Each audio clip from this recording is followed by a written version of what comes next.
ان اللہ ملائکتہ یصلون علی النبی یا ایھا الذین آمنوا صلوا علیہ وسلموا تسلیما اللہم صل علی محمد وآل محمد لا حول ولا قوة الا باللہ العلی العظیم اعوذ باللہ من الشیطان اللعین الرجیم بسم اللہ الرحمن الرحیم الحمد للہ الذی ہدانا لہذا وما کنا لنہتدی لولا ان ہدانا اللہ لقد جاءت رسل ربنا بالحق والصلاة والسلام على رسول الثقلین محبوب رب المغربین والمشرقین جد الحسن والحسین ابی القاسم محمد اللہم صل علی محمد وآل محمد والطیبین الطاہرین المعصومین ولعنۃ اللہ علی اعدائہم اجمعین اما بعد سامعین کرام السلام علیکم ورحمۃ اللہ وبرکاتہ۔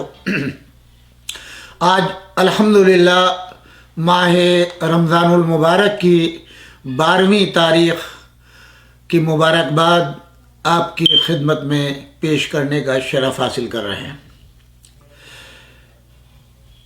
پروردگار عالم اس ماہ مبارک رمضان کی خیر و برکات آپ سب پر نازل فرمائے، آپ کے بچوں کو سلامت رکھے، آپ کو سلامت رکھے، آپ کے رزق میں بے پایاں برکت پروردگار نازل فرمائے اور ہر بیماری، ہر ارضی و سمائی بلاؤں سے آپ سب کو محفوظ رکھے۔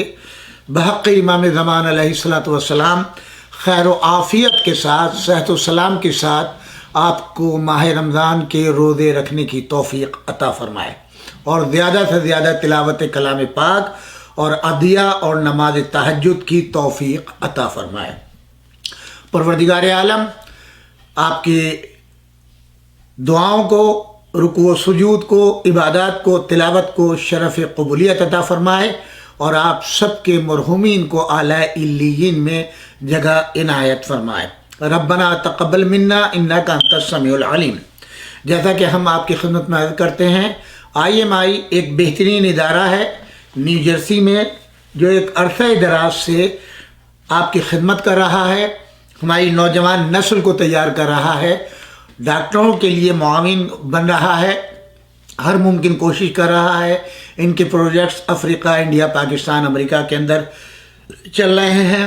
یہ اب ایک عمارت مستقل بنانا چاہتے ہیں جس کے لیے ایک بڑی لمبی چوڑی زمین خرید چکے ہیں۔ $2.5 ملین اس کی قیمت ہے اور $1.5 ملین جو ہے آلریڈی یہ وہ کر چکے ہیں۔ $8 لاکھ کی کمی ہے جو میں روزانہ گزارش کر رہا ہوں۔ کوشش کیجیے ماہ رمضان کے اندر یہ پوری ہو جائے تاکہ یہ پے آف ہو اور عید کے بعد انشاءاللہ اس کی تعمیر کے جو مراحل ہیں ان کو طے کیا جا سکے۔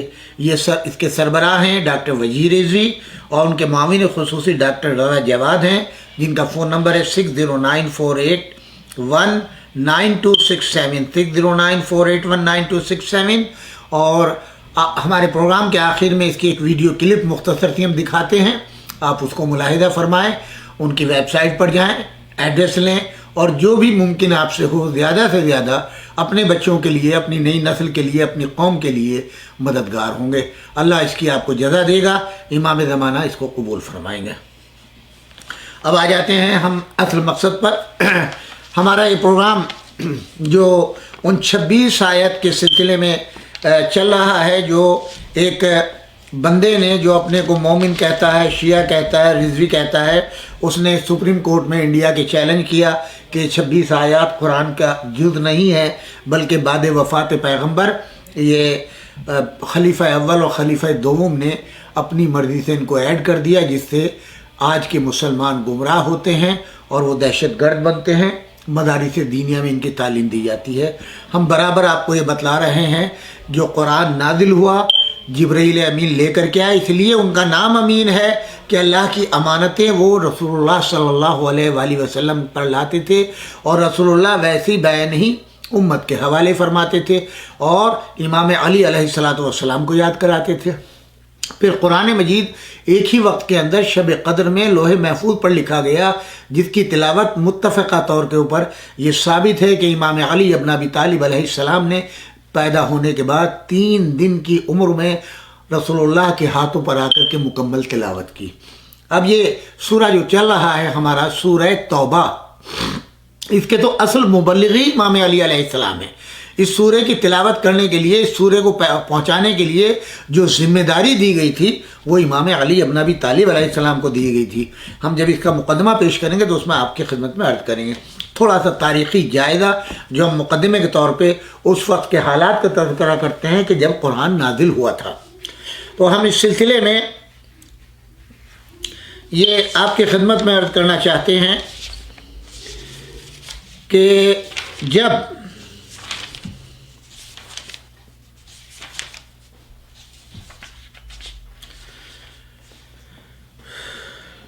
اسلام پھیلنے لگا، پھلنے لگا، اور 13 سال مکے میں رسول اللہ کو مختلف طریقے سے اذیتیں دی گئیں، تو اور اب جناب ابو طالب علیہ السلام کا انتقال ہو چکا، جناب خدیجہ کبریٰ سلام اللہ علیہا اس دنیا سے رخصت ہو چکی۔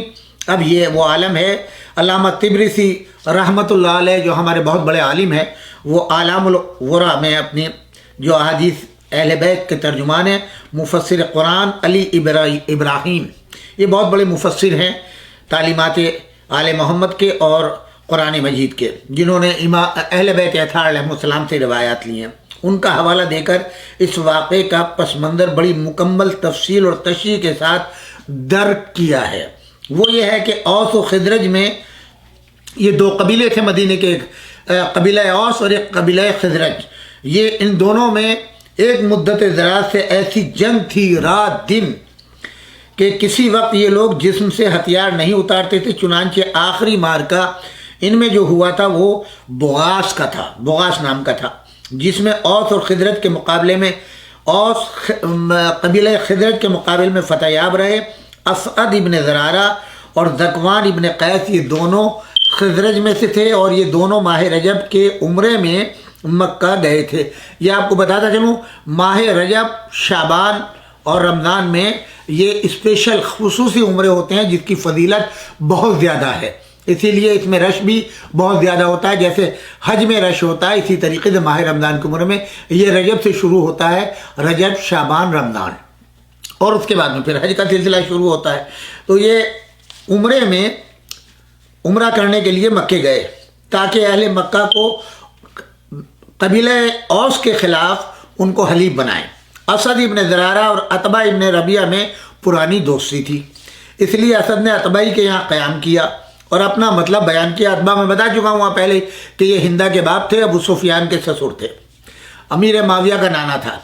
عتبہ نے کہا کہ ایک تو ہمارا شہر تم سے دور ہے، پھر یہ کہ آج کل ہمیں ایک فکر ایسی ہے جس کی وجہ سے کسی دوسری مہم میں ہاتھ نہیں ڈال سکتے۔ اس پر اسد نے تفصیل پوچھی تو عتبہ نے جناب رسالت مآب اور ان کی دعوت اسلامی کا حال ان دونوں آدمیوں کے سامنے بیان کیا۔ یہ لوگ یہود کی زبان سے آخری رسول اور اس کی دعوت توحید کا حال سنتے آئے تھے، یعنی مدینے میں جو یہودی رہتے تھے وہ اپنی کتابوں کے ذریعے سے رسول اکرم صلی اللہ علیہ وآلہ وسلم کے ظہور کے متعلق، آپ کی آمد کے متعلق، آپ کی ولادت کے متعلق یہ پوری ڈیٹیل، اور پھر مکے سے مدینے کیسے آئیں گے، یہ اہل یہود مدینے کے رہنے والے اپنی کتابوں سے جو ان کو معلومات فراہم ہوئی تھی وہ لوگوں کے سامنے ذکر کرتے تھے کہ ایک دن وہ آئے گا، یہ محمد عربی مکے سے جو عربی ہوگا، مکے میں پیدا ہوگا، مکی ہوگا، وہ ہجرت اور قریش سے ہوگا، وہ ایک دن ہجرت کر کے اسی مدینے کو اپنا مسکن بنائے گا۔ یہ قبیلے والے ان کی باتوں کو سنتے تھے۔ تو یہ لوگ یہودی زبان سے آخر رسول اور اس کی دعوت توحید کا حال تو سنے ہوئے تھے۔ انہوں نے پوچھا کہ وہ اس وقت کہاں ہے؟ کہا حجر اسماعیل میں بیٹھے ہوئے ہیں۔ جب آپ دیکھیں گے خانہ کعبہ میں ایک جگہ کے اوپر تو دروازہ ہے، اور دروازے کے برابر میں جو ہے وہ حجر اسود لگا ہوا ہے، اور جب اس سے بائیں طرف کو آپ بڑھیں گے تو وہاں پر جو ہے وہ رکن یمانی ہے، وہی مقام وہ ہے جہاں پر دیوار شق ہوئی تھی، اور اس کے درمیان میں حضرت عبد المطلب اپنی مسند بچھا کر کے بیٹھتے تھے جب وہ سید مکہ تھے، سردار مکہ تھے، اور یہیں پر حضرت ابو طالب اپنی مسند بچھاتے تھے۔ اور اس کے دوسری طرف جو حصہ ہے جہاں پر ایک گول دائرہ بھی بنا ہوا ہے دیوار کا، اور اوپر ایک پتنالہ ہے جس کو مضراب رحمت کہتے ہیں، کہ اگر بارش ہو اور پانی اس پتنالے سے گرے زمین پر، وہ مقام وہاں پر 250 کے قریب انبیاء دفن ہیں، جناب حاجرہ سلام اللہ علیہ دفن ہیں اور حضرت اسماعیل دفن ہیں۔ اس مقام کو ہجر اسماعیل کہا جاتا ہے۔ جب ان سے پوچھا عتبہ سے کہ کہاں ملیں گے اس وقت محمد، کہا کہ وہ اس وقت ہجر اسماعیل میں بیٹھے ہوئے ہیں، یعنی اس مقام کے اوپر۔ مگر میں تم کو یہ تاکید کر رہا ہوں، یہ کہہ دیتا ہوں ان کے پاس نہ جانا، نہ ان سے کوئی ایک لفظ بھی سننا، ورنہ وہ جادوگر ہے، اپنے کلام سے تم پر سحر کر دے گا۔ اسد نے کہا کہ میں عمرے کا احرام باندھے ہوئے ہوں، مجھے طواف کے لیے ادھر جانا تو ضروری ہے۔ عتبہ نے کہا خیر جاؤ، مگر اپنے کانوں میں روئی دے لو کہ اس کی باتیں تمہارے کان میں نہ پڑیں۔ یہ اہل باطل کی کوشش کہ لوگ داعی حق کی تقریر سننے نہ پائیں، بے لوث طالبان حق کے لیے مزید جذب کا باعث بن جایا کرتی ہے۔ اس وقت تو سعد نے اپنے میزبان کے کہنے سے اس پر عمل کر لیا، یعنی اپنے دونوں کانوں میں روئی رکھ لی، مگر اثناء طواف میں خیال آیا کہ مجھ سے بڑھ کر بھی کوئی جاہل ہو سکتا ہے کہ میں مکے سے اپنے شہر واپس جاؤں اور اتنا اہم واقعہ جو مکے میں رونما ہو چکا ہے اس کے متعلق براہ راست کچھ معلومات حاصل کر کے نہ جاؤں کہ اپنے شہر والوں سے جا کر بیان کروں، یہ انتہائی حماقت ہی قرار پا سکتی ہے۔ یہ خیال آتے ہی روئی کان سے نکال کر پھینک دی اور رسول خدا صلی اللہ علیہ وآلہ وسلم کے پاس جا کر عرب کے طریقے کے مطابق سلام کیا، صباحن، صبح بخیر۔ حضرت نے سر اٹھایا، فرمایا اللہ نے ہم کو اس سے بہتر سلام کا طریقہ عنایت کر دیا ہے جو اہل بہشت کا سلام ہے۔ وہ کیا ہے؟ سلام علیکم۔ اسد نے کہا اور کیا چیزیں جن کی طرف آپ دعوت دیتے ہیں؟ فرمایا الی شہادت ان لا الہ الا اللہ و انی رسول اللہ وادعوکم الی ان تشرکوا بہ شیئا وبالوالدین احسانا ولا تقتلوا اولادکم من املاق نحن نرزقکم وإياهم ولا تقربوا الفواحش ما ظهر منها وما بطن ولا تقتلوا النفس التي حرم الله إلا بالحق ذلكم وصاكم به لعلكم تعقلون ولا تقربوا مال اليتيم إلا بالتي هي أحسن حتى يبلغ أشده وأوفوا الكيل والميزان بالقسط لا تكلف نفسا إلا وسعها وإذا قلتم فعدلوا ولو كان ذا قربى وبعهد الله اوفوا ذلكم وصاكم به لعلكم تذكرون۔ یہ رسول خدا صلی اللہ علیہ وآلہ وسلم نے فرمایا کہ اس کی گواہی کے سوائے اللہ کی کوئی خدا نہیں ہے، اور یہ کہ میں اللہ کا پیغمبر ہوں اور میں اس کی دعوت دیتا ہوں کہ کسی چیز کو اللہ کے ساتھ شریک نہ کرو اور ماں باپ کے ساتھ احسان کرو، فقر و فاقے کے خوف سے اپنی اولاد کو قتل نہ کرو۔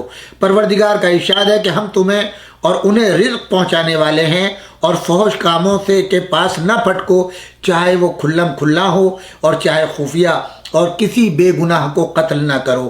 یہ تمہیں اللہ کی ہدایت ہے کہ شاید تم عقل سے کام لو، اور یتیم کے مال کے پاس مت جاؤ مگر ایسی صورت سے جو اس کے حق میں بہتر سے بہتر ہو، یہاں تک کہ وہ بلوغ کی حد تک پہنچے، اور ناپ تول کو انصاف کے ساتھ پورا کرو، کسی پر اس کی قدرت سے زیادہ پابندی نہیں ہوتی، اور جب بات کہو تو انصاف کے ساتھ کہو، چاہے کسی رشتہ دار کا معاملہ ہو، اور اللہ کے عہد کو پورا کرو، اور یہ سب ہدایتیں ہیں تمہارے لیے، شاید تم اثر قبول کر لو۔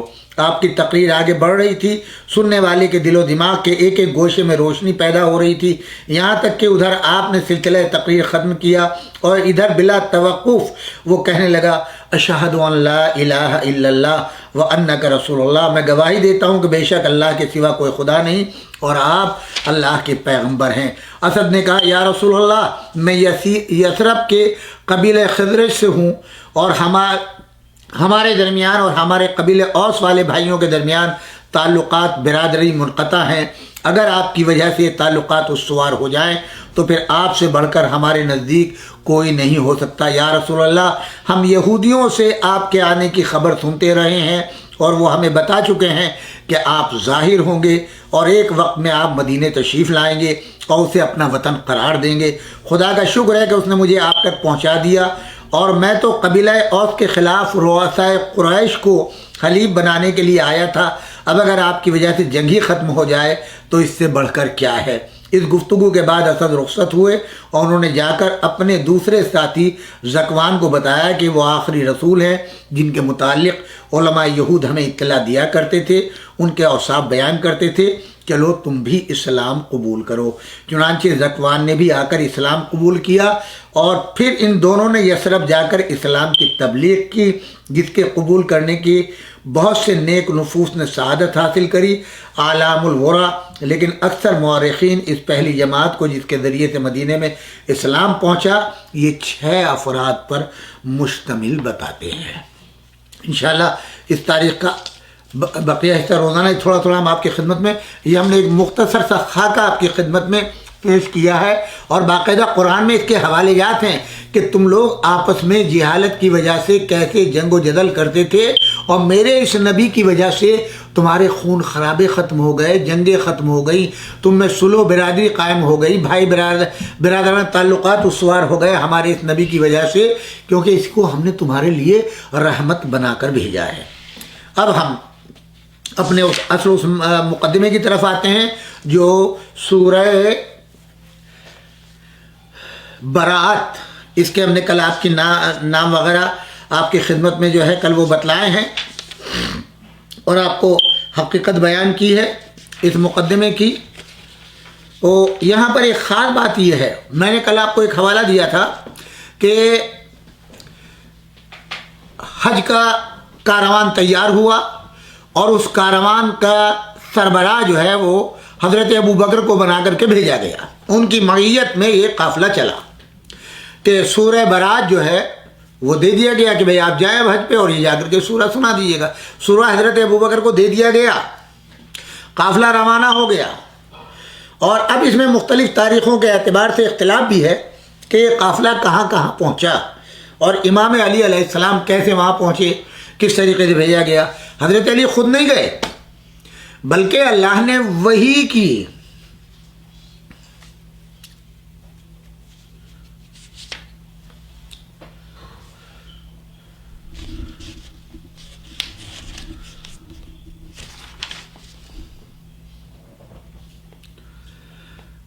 آپ پر وحی کی۔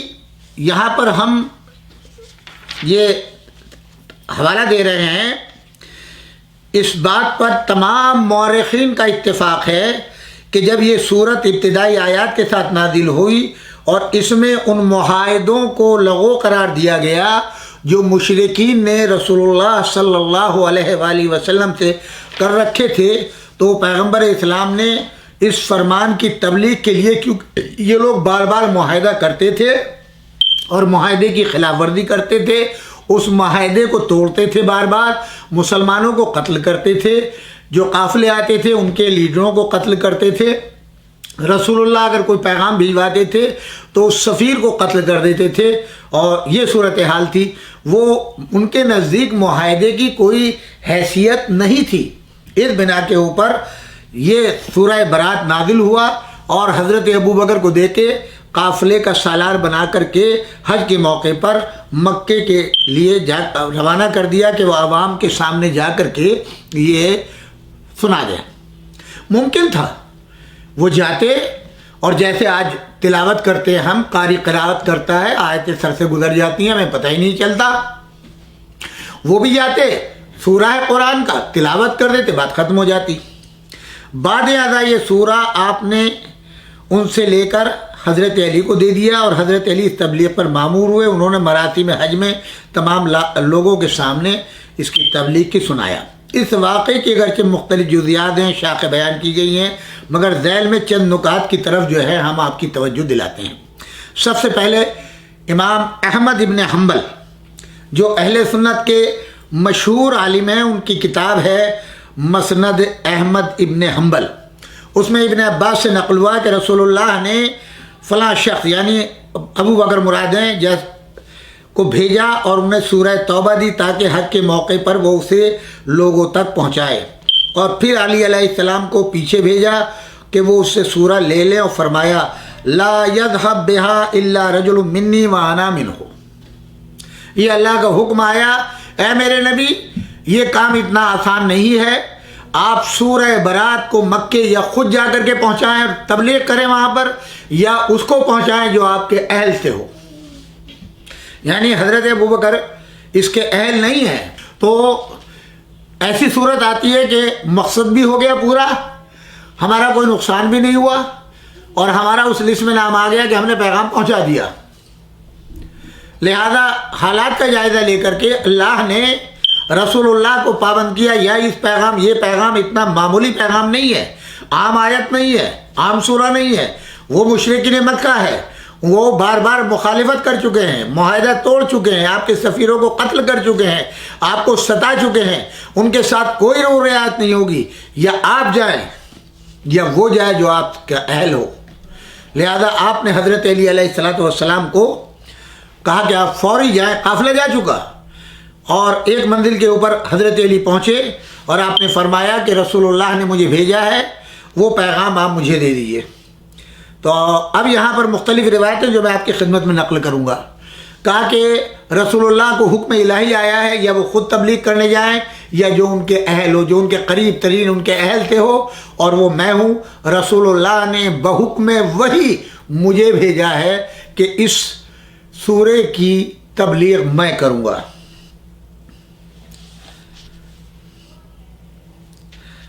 یہاں کہتے ہیں کہ وہ ذوالحلیفہ جس کا نام دوسرا مسجد شجرہ ہے، مدینے سے کچھ فرسخ کے فاصلے پر ہے.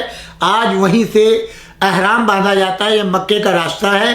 مدینے سے باہر نکل کے مسجد شجرہ، جہاں سے احرام باندھ کے حج یا عمرے کی نیت کرتے ہیں مدینے جانے کے لیے، مکے جانے کے لیے، وہ مقام کے اوپر پہنچے تھے. ذوالحلیفہ اس کو کہتے ہیں، اور مسجد شجرہ اس وقت نام ہے.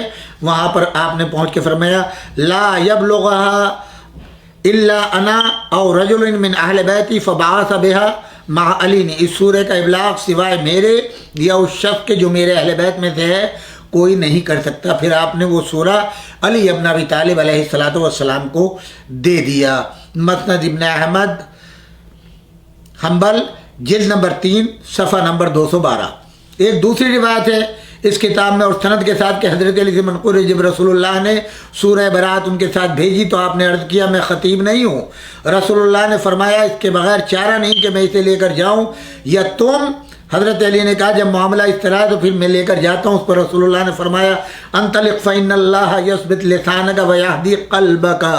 جاؤ، خدا تمہاری زبان کو ثابت رکھے گا اور دل کو ہدایت کرے گا. پھر رسول اللہ نے اپنا ہاتھ علی کے منہ پر رکھا تاکہ اس کی برکت سے ان کی زبان گویا اور فصیح ہو. یہ روایت ہے مسند احمد ابن حنبل جلد نمبر 1 صفحہ نمبر 150.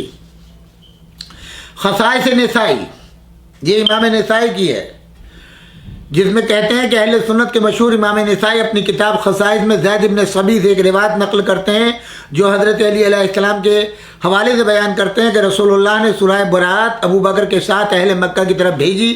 پھر انہیں حضرت علی کو ان کے پیچھے بھیجا اور کہا کہ اس سے خط لے لو. علی نے راستے میں ابو بکر کو جا لیا، ان سے خط لیا. پھر ابو بکر مخزون و مغموم واپس آئے اور پیغمبر سے عرض کی انزل فی شیء، کیا میرے بارے میں کوئی آیت نازل ہوئی ہے کہ آپ نے مجھے اس کام سے معزول کر دیا؟ رسول اللہ نے فرمایا نہیں، اور مزید فرمایا الا انی امرت ان ابلغه انا او رجل من اہل بیتی. اللہ کا حکم یہ ہے کہ اس سورے کی یہ تبلیغ میں کروں یا وہ کرے جو میرے اہل سے ہو. اس کے بعد میں مگر مجھے مامور کیا گیا کہ میں خود تبلیغ کروں یا وہ جو میرے اہل بیت سے ہو. نسائی کی ایک دوسری روایت، نسائی نے خصائص میں سند کے ساتھ عبداللہ ابن ارقم سے نقل کیا کہ رسول اللہ نے سورہ برات ابو بکر کے ساتھ بھیجی. جب وہ کچھ راستہ طے کر چکا تو علی کو بھیجا. انہوں نے ابو بکر سے صورت لے لی اور اسے اپنے ساتھ مکے کی طرف لے گئے. ابو بکر نے اپنے دل میں ایک طرح کی پریشانی محسوس کی اور خدمت پیغمبر میں پہنچے تو رسول اللہ نے فرمایا لا یؤدی انی الا انا او رجل منی.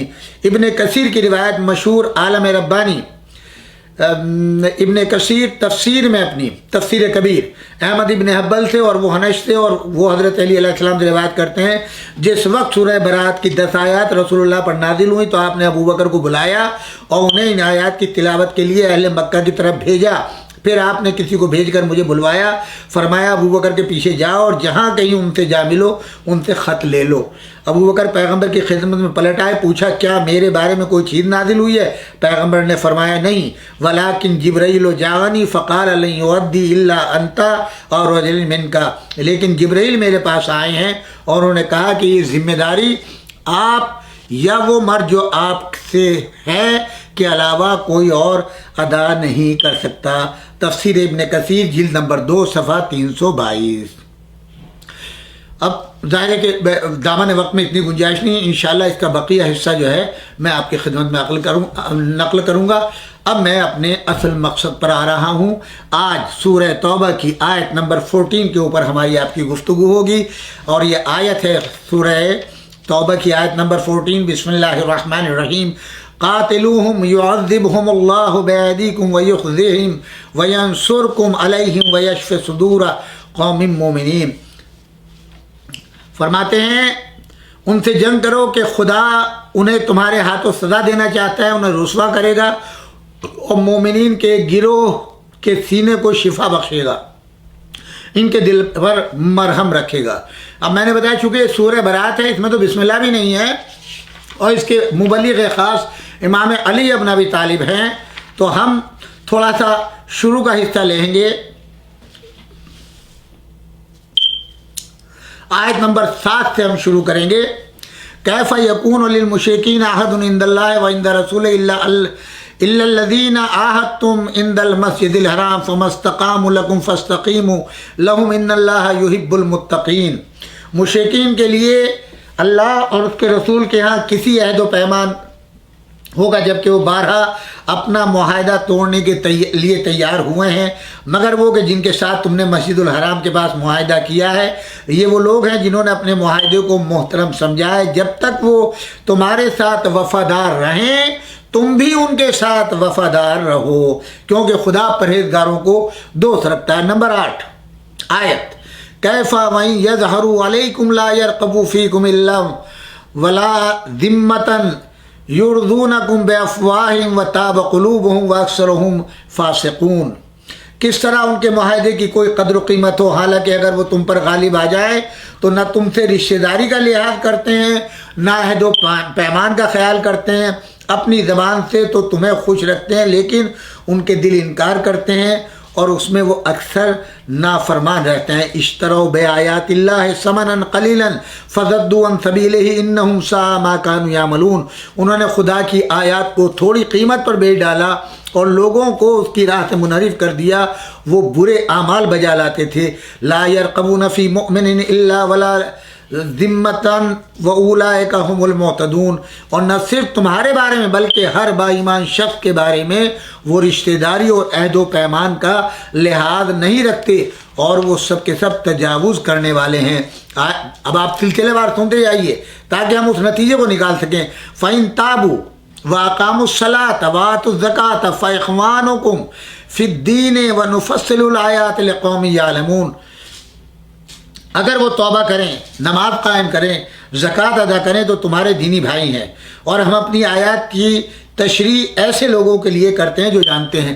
یہ ان لوگوں کا تذکرہ ہے کہ جو کہنے کو مسلمان ہو گئے ہیں، یہی منافق ہیں، یہی منافق ہیں جو ادھر کی ادھر ادھر کی ادھر کرتے ہیں، مشرکین میں جا کے مشرکین سے مل جاتے ہیں، مسلمانوں میں آ کے مسلمانوں سے مل جاتے ہیں۔ تو اللہ نے یہاں پابندی لگا دی، اگر وہ اب آپ کے پاس آئیں اور توبہ کریں اپنے فعل کے اوپر، نماز قائم کریں، زکوٰۃ ادا کریں جو ایک مومن کی پہچان ہے، تو وہ تمہارے دینی بھائی ہیں، اور ہم اپنی آیات کی تشریح ایسے لوگوں کے لیے کرتے جاتے ہیں۔ اس کے بعد فرماتے ہیں وَإِن نَكَثُوا أَيْمَانَهُم مِّن بَعْدِ عَهْدِهِمْ وَطَعَنُوا فِي دِينِكُمْ فَقَاتِلُوا أَئِمَّةَ الْكُفْرِ إِنَّهُمْ لَا أَيْمَانَ لَهُمْ لَعَلَّهُمْ يَنْتَهُونَ۔ آیت نمبر 12۔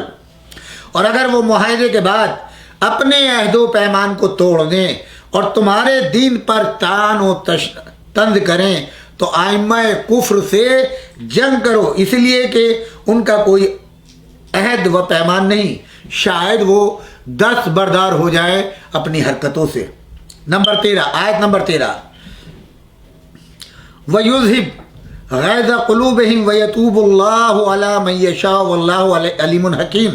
کیا اس گروہ کے ساتھ کہ جس نے اپنا عہد و پیمان توڑ دیا ہے اور جو شہر سے پیغمبر کے اخراج کا پختہ ارادہ کر چکے ہیں تم جنگ نہیں کرتے، حالانکہ پہلے انہوں نے تم سے جنگ کی ابتدا کی تھی؟ کیا ان سے ڈرتے ہو جبکہ خدا زیادہ سزاوار ہے؟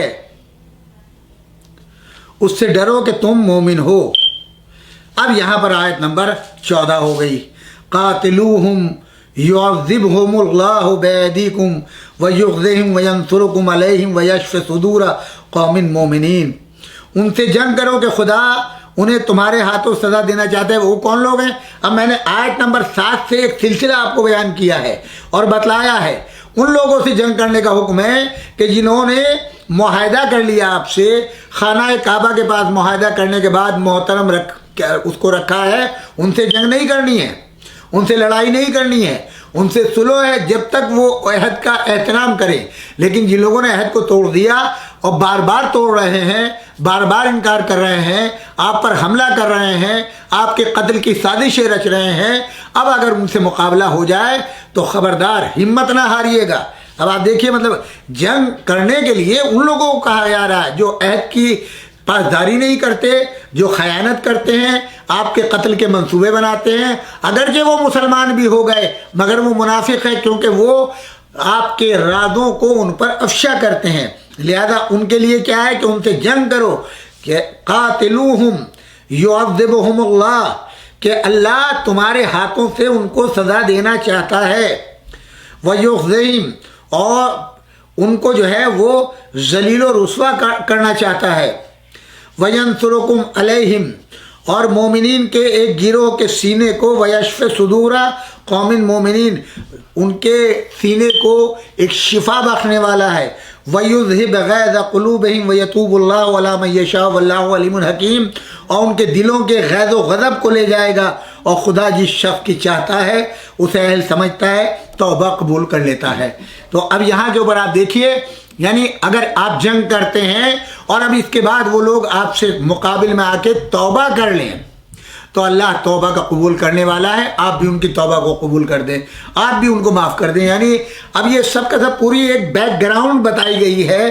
اب یہ صاحب مجھے نہیں معلوم کیا نتیجہ، انہوں نے خالی اس لیے کہ مشرکوں کو قتل کر دو، ان کو جہاں پکڑو، جہاں دیکھو، جہاں پاؤ ان کو مار ڈالو، بت پرستوں کو مار ڈالو۔ تو اب یہ حکم جو ہے، میں نے ایک بیک گراؤنڈ بتائی، یہ سورہ برات ہے جس کے مبلغ امام علی ابن ابی طالب ہے، اور انشاءاللہ تفسیر میں آئے گا جب میرا مولا گیا ہے مکے میں بالاعلان حجر اسود کے پاس ان آیتوں کی تلاوت کی، اور صرف آیتوں کی تلاوت نہیں کی۔ مولانا مودودی اپنی تفسیر میں لکھ رہے ہیں کہ علی ابن ابی طالب کی ذات وہ ہے، جب گئے ہیں وہاں پر بھرے ہوئے مجمع کے اندر آپ نے جو ہے آیتوں کی تلاوت کی، اور اتنا ہی نہیں، گلیوں کے اندر اکیلے یک کو تنہا ایک ایک کے دروازے پر جا کر کے ان آیتوں کی تلاوت کر کے سنایا ہے۔ ہے کوئی ایسا جو آنکھوں میں آنکھیں ڈال کر کے بات کرتا؟ یہ وجہ تھی کہ ایسا ہونا چاہیے جو آنکھوں میں آنکھیں ڈال کر کے اور ان کے دلوں پر رعب جما کر کے بات کر سکے۔ یقیناً ہمیں اس میں انکار نہیں ہے، حضرت ابوبکر جاتے تلاوت کرتے تھے، پیغام پہنچ جاتا، لیکن جس شد و مت کے ساتھ جہاں ایک رعب، ایک دبدبا اور ایک ہیبت بیٹھ گئی ہو، کیونکہ علی ابن ابی طالب کے بارے میں ان کے قلوب بیٹھ جاتے تھے۔ اور پھر میں نے ایک بیک گراؤنڈ کل اور پرسوں ہی بتائی تھی، آپ یہ سوچیں نا کہ جنگ احد کے بعد جب مشرکین مکہ واپس گئے ہیں تو ہر ایک کی زبان پر ایک لفظ تھا، کس نے مارا تمہارے آدمی کو؟ علی نے۔ کس نے مارا؟ علی نے۔ تو ہر گھر میں علی کا ذکر تھا ان کے وارث کے قاتل کی حیثیت سے۔ اب وہی علی اکیلے یک کو تنہا تبلیغ کر رہے ہیں، ان کی ہیبت بیٹھی ہوئی ہے دلوں میں۔ تو میرے عزیز، یہ سورہ برات ہے اور ایک سلسلہ ہے آیات کا، فصاحت کا، بلاغت کا۔ کیا ایک عام آدمی ممکن ہے اس کے لیے وہ آیتیں گڑھے اور جوڑ دے بیچ میں؟ اس میں کہاں گنجائش ہے؟ آپ اپنے جو بھی آپ کو مدد پہنچا سکتے ہو ان کو بلائیں، دنیا کے کسی عالم مفسر کو بلائیں اور ثابت کریں۔ دوسروں کے کہنے میں آ کے آپ نے اپنا بھی عقیدہ خراب کیا، اپنی عاقبت بھی خراب کر رہے ہیں۔ پلیز آپ توبہ کریں۔ جو کیا ہے، ہمیں کسی گروہ سے یا آپ کے ذاتیات سے یا آپ کے ذاتی مخالفوں سے کوئی غرض نہیں ہے۔ ہمیں محبت ہے قرآن سے، اہل بیت سے، اللہ سے، اس کے رسول سے. اور ہر وہ شخص جو قرآن کے مقابل، اللہ کے مقابل، اہل بیت کے مقابل آئے گا، ہمارا جہاد اس کے خلاف جاری و ساری رہے گا. ہم قلم کا بھی جہاد کریں گے، زبان کا بھی جہاد کریں گے. توبہ کے لیے دعا بھی کریں گے کہ تمہیں توفیق و توبہ کی. آپ کے معاملات جن کو ان کو جانے، ہمارا کسی معاملے سے کوئی تعلق نہیں ہے. ہم صرف یہ بتانا چاہتے ہیں کہ آپ نے شیعہ ہوتے ہوئے، رضوی ہوتے ہوئے یہ کیا. اور ایک نصیحت اور آپ کو کرتا چلوں، آپ رضوی ہیں، متولی ہونا بہت بڑا شرف ہوتا ہے. ذرا مشہد کی زیارت کر لیجئے، آپ کے جد کا روزہ ہے. نہیں ہے، اپنے سلسلے کو یہیں منقطع کرتے ہیں. انشاءاللہ آپ کے لیے ہدایت کل یہاں سے پھر ہم دیں گے. اسی کے ساتھ ساتھ آج کا ہمارا پروگرام اپنی آخری منزلوں میں داخل ہو رہا ہے. ہم دعا گو ہیں پروردگار عالم آپ سب کو سلامت رکھے، آپ سب کے رزق میں خیر و برکت عطا فرمائے. پروردگارہ بحق حضرت زہرا سلام اللہ علیہا ابیہا و بالہا و بنیہا اس کرونا کی بیماری سے اس پوری دنیا کو نجات دے.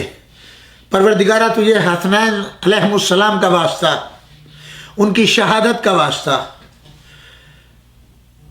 اس دنیا میں ان کے صدقے میں امن قائم کر دے، اس بلائے ناگہانی کو دور کر دے. اس وقت ہندوستان کے بہت برے حالات ہیں، نہ وینٹیلیٹر ہے، نہ آکسیجن، نہ جو لوگ جلاتے ہیں اپنے مذہب کے مطابق جنازوں لاشوں کو، ان کے پاس لکڑی ہیں. جو مسلمان دفن کرتے ہیں ان کے پاس زمین نہیں، مریضوں کے لیے دوائیں نہیں. اس عالم میں پروردگار کون سا سہارا ہے سوائے تیری ذات کے؟ تو ہی حل مشکلات ہے. پروردگارہ ہر دعا تیری طرف ہے. اس وقت تو جانور بھی دعا کر رہے ہیں. پروردگار تیری کون سی مخلوق ایسی ہے جو اس وقت تیری طرف رجوع نہیں کر رہی ہے؟ تجھ کو واسطہ ہے مولا مشکل کشا کا، تیرے نبی خاص کا، 14 معصومین کا. پروردگارہ اپنی رحمت کرم اس مخلوق کی طرف ڈال. میرے معبود اس کرونا کو ختم فرما. میرے معبود سب کو اپنی پناہ میں حفاظت فرما. میرے معبود جو بے روزگار ہیں ان کو روزگاری فراہم فرما، جو بے اولاد ہیں ان کو نعمت اولاد عطا فرما، جو مومن و مومنات بیمار ہیں خاص طور سے آیت اللہ مولانا حمید الحسن صاحب قبلہ جو ہمارے خاص استاد ہیں، مولانا حسنین صاحب قبلہ، مولانا میسم زیدی صاحب، مولانا غافر صاحب، مولانا عمران حیدر جو میرے بہنوئی بھی ہیں، یہ سب کے سب کرونا کے مریض ہیں اور یہ سب دعاؤں کے محتاج ہیں. یہاں ہمارے ظفر عباس نقوی اور اس کے علاوہ جو مومنین جن کو علم ہے ان سب کے لیے آپ دعا فرمائیں کہ پروردگارہ ان سب کو صحت و سلامتی عطا فرمائے. آپ کو صحت و سلامتی عطا فرمائے، آپ کے رزق میں خیر و برکت ہو، آپ کی دعاؤں کو مستجاب فرمائے. انہی دعاؤں کے ساتھ آپ کی خدمت میں گزارش ہے ہمارے عزیز دوست ڈاکٹر منتظر زیدی، ان کے مرحومین کے لیے ایک سورہ فاتحہ، سورہ توحید کی تلاوت فرما کر آپ کے مرحومین، میرے والدین اور وہ تمام حضرات جنہوں نے آپ کو دین اور قرآن کی تعلیم دی ان کے لیے ایصال ثواب فرمائیں. مرحوم سید محمد جعفر زیدی، سید اکبری، سید علی حیدر زیدی، سید زین العابدین عابدی، کنیز فاطمہ، شہناز فاطمہ عابدی، ان سب کے لیے ایصال ثواب فرمائیں. اور ان تمام مرحومین کے لیے دین کے لیے قربانی دے چکے، شہید ہو چکے تمام علماء، مراجع اور خاص طور سے وہ افراد جن کا کوئی پڑھنے والا نہیں، ان کو محروم نہ رکھیں. اس ماہ مبارک میں سورہ فاتحہ سے یاد کریں. والسلام علیکم جمیعاً ورحمۃ اللہ وبرکاتہ. After nearly 3 decades of serving humanity by providing health, education, and humanitarian relief, Amamiya Medics International, a U.S. 501c3 nonprofit, has a presence that spans 5 continents and has impacted millions. What you see now is the vision for IMI's future, one that supports our infrastructure and projects, as well as initiatives that will ensure fiscal security as we move forward. Located at the intersection of Route 130, Route 33, and Sharon Road in Robbinsville, New Jersey, the complex would bring together facilities for IMI's global headquarters, with features for students and academics, like a state-of-the-art library and conference center that includes a climate-controlled section for rare manuscripts and space for researchers to access these delicate materials in a secure environment.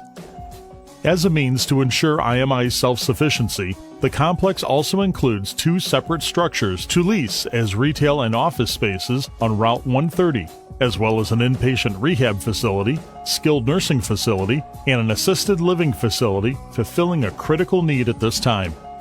Additional projections include a senior independent living high-rise, and of course a multi-purpose hall for commercial event space. All of this development will be phased and can only happen with your support. Thank you.